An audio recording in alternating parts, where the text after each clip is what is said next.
So in today's video, we're gonna go see a couple that just moved here to Antalya, Kara and Joe, and they bought some property here. What's the area near Antalya that they're staying or bought? Lara Beach. Going down towards Lara Beach.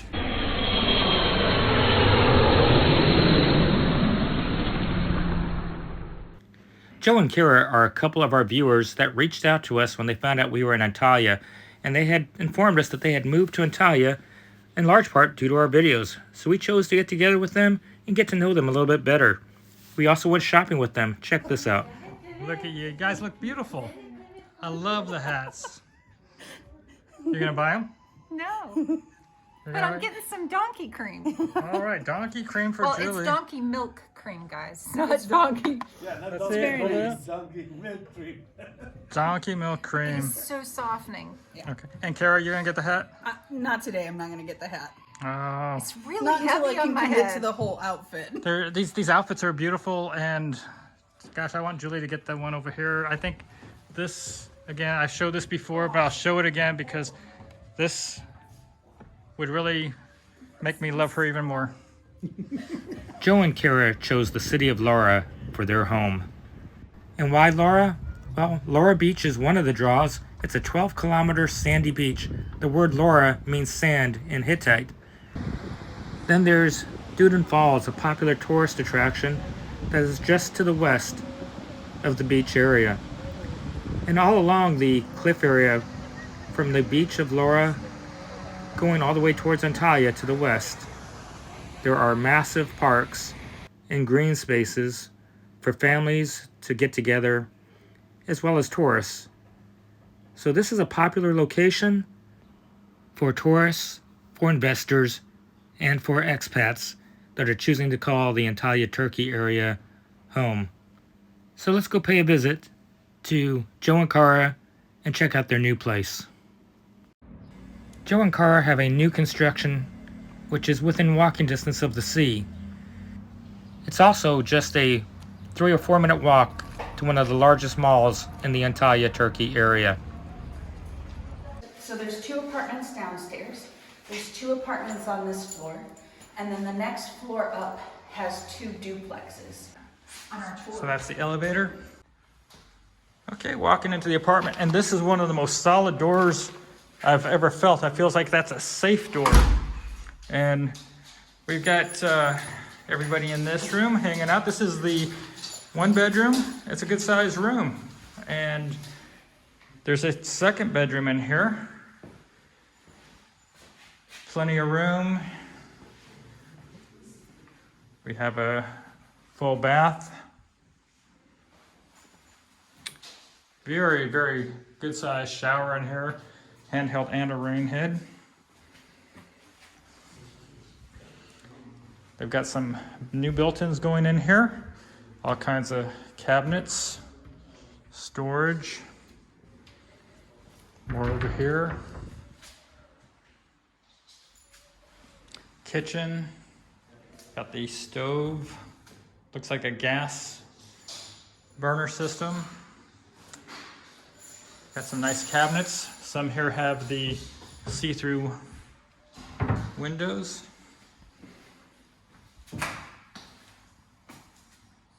Area for the refrigerator. Good sized living area, dining section. And then over here you've got a balcony. Place to dry your clothes, get some fresh air outside. Got a little dove visiting. But overall, pretty good sized, spacious area for 2 people to live and still have an extra guest room. Joe, Kara, this is a pretty nice place, and you're not far from the beach here. Before we get into the particulars of this home, let's learn a little bit about you guys. What brought you here to Antalya, besides our videos, and and what made you decide on buying here in Lara for the place you wanted to live? And I know you also have some homes in Konyaalti that you're going to be putting on the market for Airbnb, but let's go to the beginning. Why are you here? Well, we lived and worked in Iraq for about 6 years as humanitarians. And while we were living there, we had opportunity to be able to travel a lot. And we had come to Antalya and the Belek area about 4 times in our travel, just for vacations and a little bit of R&R. And we really loved it here. We knew that the cost of living wasn't something that would be a big issue, that it was really reasonable. And so we kind of just decided that, you know, in the grand spectrum of places that were warm and provided a beach, this was our best option. So that's what brought us here. When we started doing our research, we ran into you guys in your videos. And that was really helpful for us because it's a little bit hard to find concrete information on things as you're looking into it. You get a lot of opinions and not every opinion agrees with itself. So your guys' videos were really helpful when we were looking at how we were gonna move into the area. I think I can add something. So when we moved back from Iraq, we had a blast in Iraq. I mean, while the work was hard, we got paid well. We managed to save some money. When we went to America, we decided we're going to work for ourselves, so no more working for companies or other people. We started flipping houses, and the reason we stopped after COVID hit, the real estate market just went up really high that we would no longer make any profit out of flipping houses.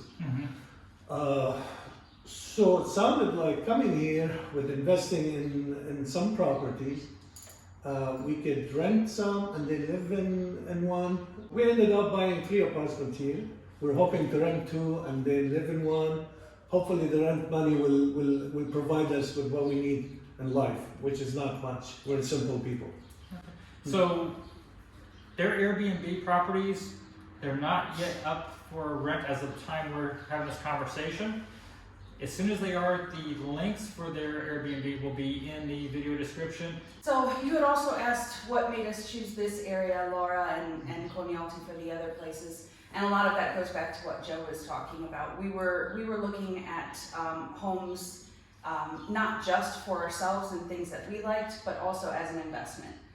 What we felt would get us good rental income and what we felt would make a profit when and if we were ready to sell. You're literally maybe a 3-minute walk to the mall. If that's And, Oh yeah, we're across the street from the mall. and then you are from the seafront. How long would it take you to walk to the seafront? I think it would take about 10 minutes. Say 10 minutes, 10, 11 minutes. Yeah. Obviously, you're not living here yet. I think you got another week or 2 before it's. Yeah, they said that it's ready on the 10th. I would say that it's going to be an extra week beyond that, but that's my experience from dealing with contractors in America and in other places. It's usually not exactly what they say. Okay, and all of the cabinetry, the countertop, everything we've seen here, the flooring, that came as standard, or did you guys do any of the selection on that? No, everything is standard in the apartment. What you see with the apartment is basically what we saw when we first came to look at it. The only real additions are the stove and the vent thing above the And stove. guys, this apartment is gorgeous, and all of the finishing is just so high-end. I'm impressed. Yeah, It's there's- beautiful. We saw that apartment where the finishing, you could tell that they use cheap material, like the cabinet, kitchen cabinet, for example. We saw so many, This is and you could nuts. tell, look at this. I mean, you could see that they really used high-end material. It was important to us in all of the apartments that we were looking at and the ones that we purchased in Konyaalti and in this one that we have quality material that would last. Very I nice. think it's going to really, it looks good now. I think it's going to really look fabulous when it's done. Now, as far as the finishing touches, you're going to need to buy furniture and things like that, obviously. You're not, the floor doesn't look comfortable enough to sleep on. No. So do you guys have any guesstimate of what you think it would cost to furnish an apartment like this? So actually, much like how we bought our apartments, we went yesterday to a shop and bought all of the furniture for it. Ordered almost It's everything ordered. except for We still have mattresses. to order the mattresses. but those are ready pretty much instantaneously, whereas furniture, if you're changing the colors, that takes about 5 to 7 weeks. To a place called Vivens. Vivens. It's nice as a foreigner because their prices are clearly listed. Yes. And that's something that we've had a lot of difficulty being here. Prices aren't listed, and you don't really know if you're paying what it actually costs or if you're paying a foreigner rate. Yeah, if you watch our other videos, we are big believers in going to the places where you can see a price, because if you're left to negotiate, more than likely you're paying more than the next guy that speaks the language. Trust, Yeah, that's true. transparency, definitely. Yeah. So this place had all of their prices listed online. So we were able to do a little bit of window shopping online before we went there. Very nice. So the same thing as IKEA. Honestly, yesterday in my mind, we were more going to window shop and check out quality before we actually bought. But we liked the quality enough, and we already had an understanding of the prices and what the prices in IKEA were from window shopping there, that we just sort of decided to make our purchases. Okay, very cool. So what is the total looking like? We spent already on the apartment $3,300 and Okay. like $3,314 For furnishing everything? to furnish everything. Except for mattresses and Yeah. pillows. So that Appliances also? no, so No, that's no. just the furniture. Okay. There will be a few other small things that we want to buy, like rugs, a small little end table, and those are ready instantaneously.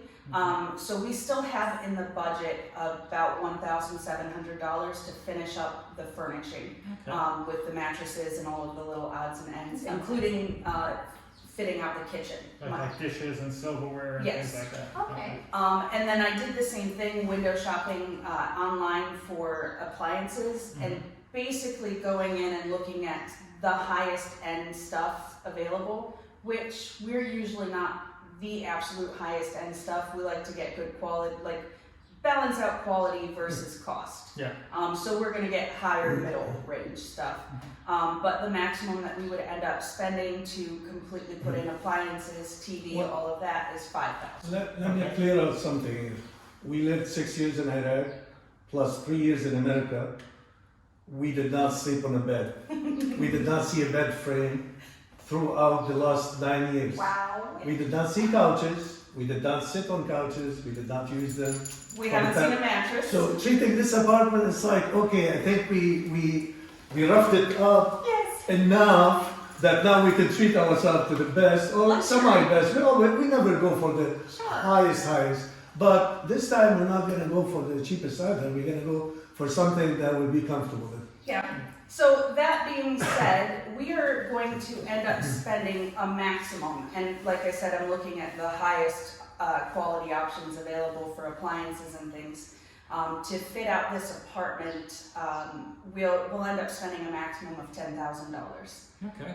And that's knowing that we are really treating ourselves. We definitely could have done that for a lot less. We got high quality furniture, we're getting high quality appliances. Beautiful. Nice. I'm excited to see it. Yeah. Oh man, we looked at them yesterday and we just like this is exactly what I want, and I know it's expensive, but still I'm gonna get it. But because they were a cheaper option. And it's We really went not. for something higher. I talked to my sister yesterday in America about just the furnishings and things, and I haven't bought a ton of furniture in America, so I don't have the experience to know what it costs there.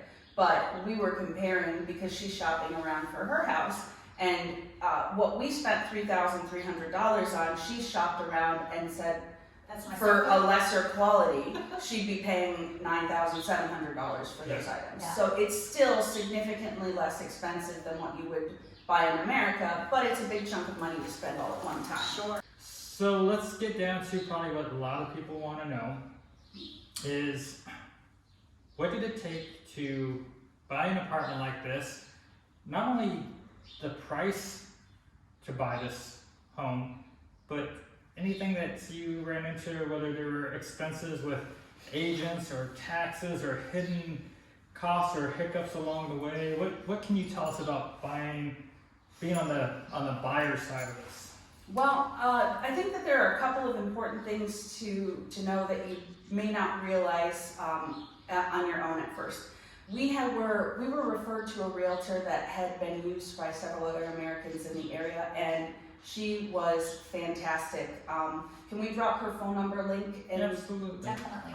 Because we've worked with two different realtors. We used one for Konyaalti and we used one for Lara, and the one that we worked with in Lara was exceptional. Okay. But even with that said, there's just some standard things here that are different than what you're used to that you wouldn't expect. When you go to buy a house, you're going to get a list price of the house. Mhm. You're told right up front that you're also going to have to pay 4% in taxes and 2% in realtor fees. Okay. 6% on top. They basically let you know to expect that it's not just the cost of the house, you're also paying this. But in addition to that, there are a few fees and things that they don't tell you about that it's good just to be prepared for. Because again, with the not having prices listed and feeling a little bit like you're being nickel and dimed or possibly cheated because you don't speak the language and you don't know what's happening, there are some things that are completely normal. But you might want to discuss them with your realtor first, just to make sure that you know what you're paying for. One of them is that in addition to paying the 2% realtor fees, you also will be paying 18% on that 2% for their taxes. Okay. And I was a little bit confused about that and thinking that I was kind of getting ripped off a little bit. But that's actually pretty easy to Google and find out that that's what Turkey allows is the maximum that a realtor can charge, 2% plus 18% on Okay, your so you're taxes. actually coming out to like 2.36% for their portion. You're the math whiz. Yeah, yeah. So there is that. Then in addition, you're going to have to pay for what they call an expert, and that's basically a home evaluation. The expert's going to come in and say, okay, your home is worth this much. Like an appraisal in the United States. Exactly. Okay. Except for really like, they don't really give you the right price, you know, like, They can from be our asked experience to of the other lower. two apartments, They the can be asked prices- to lower their prices by the seller, and more often than not, they will go with that. So the expert costs 2,578 lira. Okay. Okay. You're also going to need to have a translated and notarized copy of your passport. For this apartment, that cost me about 130 Turkish lira. Okay. Those rates will differ a little bit depending on the translator and notary that you use. Then the 4% taxes on this house, that was 66,000 Turkish lira. So that was the taxes. Yeah, and then the 2% taxes for the realtor were 33,000 Turkish lira, plus the 18% of that, which was 5,940 Turkish lira. to me as an American, I look at it and I'm like, okay, it's your tax. Why am I paying your tax? Yeah. That's your income tax. Why am I paying it? But like Kara said, it's the standard norm here. here. It's Yeah. standard. Yeah, so in the United States, you buy a house, the seller is paying the taxes. In Turkey, the The buyer buyer is pays paying the taxes. Yeah. And then we also, when we went to what they call the tapu office here, which is kind of like the deed office. So when we went there for that, we had to have a translator, a bonded translator. And so that cost 1,000 Turkish lira. And they had to translate verbally to me all of the paperwork and everything and sign off that they did it. Okay. And then you also have to pay tapu fees, which are basically taxes for the paperwork itself, for the deed itself. And we ended up paying 1,675 Turkish lira on that. Okay.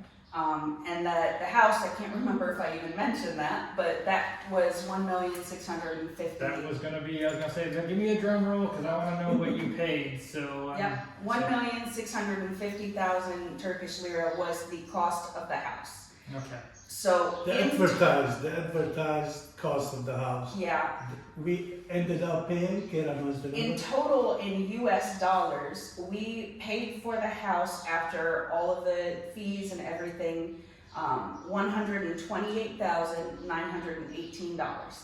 Okay, very nice. And did you have any idea if there's a monthly fee? I believe that was 50 Turkish lira a month, the monthly fee for that. The reason is they don't have no swimming pool, no gym. It's a really small building.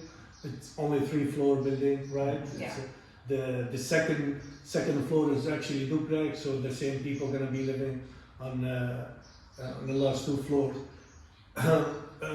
However, compared to our 2 apartments in Konyaalti, we pay 500 for each apartment there, or we're going to pay Okay. the maintenance fee, which is really high. However, they got a huge swimming pool. They have gym. Yeah. And a good sized gym, unlike some other building where they have free equipment. The They have, hammam. Yeah, they have a hammam, they have a sauna, they have an jacuzzi, indoor indoors. pool. Yeah, they have a bunch of amenities that people will enjoy. They have a restaurant right by the In the complex. in the complex, right by the swimming in pool. the So you'll be apartment. swimming and ordering your beer or drink or juice or whatever, you know. Sounds like we're gonna need to find out about this Airbnb because if we return, that sounds a lot like we what may we're be looking we for. may be staying in your Airbnb in the future. And we will be doing it pet friendly, so. Hey, I need to pay everybody's attention to something. Guys, from experience, do not believe everything you read on the app. The year might be wrong, the amenity might not be what you think. You might go and you see, oh, well, the sauna, yes, all the neighbors decided that they're gonna stop the sauna because it's costing them, the monthly fee is going high and it's not worth it for 1 or 2 people to use it. You gotta be really careful and do your research and ask, be alert, be vigilant, know what you're doing. We did our house really fast. We did the 3 apartment really fast, and I can tell you, we could have done better. We just made it so fast. No regret, obviously, but for somebody else who wants to buy, just make sure that everything in order. Don't believe just the pictures. You know, you got to see it for yourself. Your residency is I'm sorry. So you guys are applying for residency. Yes. But potentially, if you want to do citizenship because of your homeownership, having this one property doesn't meet that threshold, correct? No, so because this property was 1,650,000 Turkish lira, it doesn't meet the 250,000 that you need for investment. But we would be able to get citizenship based off of the 3 properties that we have purchased.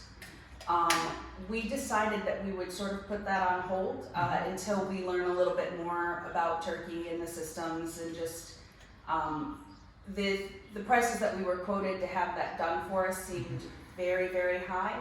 And residency process is a lot easier than you would think to do on your own. So I'm thinking that maybe the citizenship could be the same. Yeah. We just did a residency video. You can go check that out if you haven't looked at it. But this whole citizenship thing, I guess if you wanted citizenship here, then you'd have dual citizenship. You don't have to give up U.S. citizenship if you wanted to have citizenship here. Right. Very important. But it sounds like residency probably fits most of your needs. So do you think? I think so. We probably would settle for just residency. I'm getting hungry. So can we go to lunch? Absolutely. Let's do it. Let's go to Sounds lunch. great. Come on. We took a short walk in their neighborhood and went to this restaurant. Now I'm going to go ahead and share the menu with you. And as always, when I share a menu in one of our videos, it's for cost comparison purposes. So if you want to fast forward, please do so, or you can pause to check out the prices in the menu. Now, for those of you new to our channel, Julie and I, we're traveling the world with our 2 dogs. We're trying to see what it's like to live in other places, other countries, other cities. And we're sharing our experiences and our costs with you. We also do the tourist things and have adventures, and we hope that you're going to join us. So if you haven't already, please subscribe, and if you found this video useful, please give it a like. And we look forward to having you follow us along on our journey. Julie and I went with the lentil soup, some rice, a salad, and tea, and we also had some juice. Joe and Kira also had an entree, as well as bread that came with the table. So here's the pide that Joe and Kira are jumping into. It's a pretty good display here. They put a board across our table. Believe me, we didn't know we were gonna be this big. That's the first time. We all left the table satisfied, and in total it was $17 for 4 of us to eat that day. One last thing is just if you're interested in buying property for citizenship, something that's definitely important to know is that a lot of the properties here, they have the price, the list price, and that's what you have to pay for the house. But a lot of the owners of the sellers or owners of the homes, they will put down a different price with the tapu office to avoid paying taxes on any profits. And so that price that gets put down in the tapu office is what will count towards your citizenship, and it is what you will pay taxes on. So if you were to buy a home for $100,000, it may only be listed in the tapu office for $40,000. So you're only paying taxes on $40,000, but you also only have $40,000 going towards your citizenship. We hope that you enjoyed our time today with Joe and Kara, and that you're going to choose to follow and subscribe to our channel as we share our experiences about living in other countries and the costs with you. As a reminder, we're traveling with our 2 dogs, and we do the tourist things, and we also have adventures along the way. And we do have a Facebook group. You can find us at Warren Julie Travel. Please feel free to follow us in real time there. And until next time, have a great day, everybody. Bye-bye.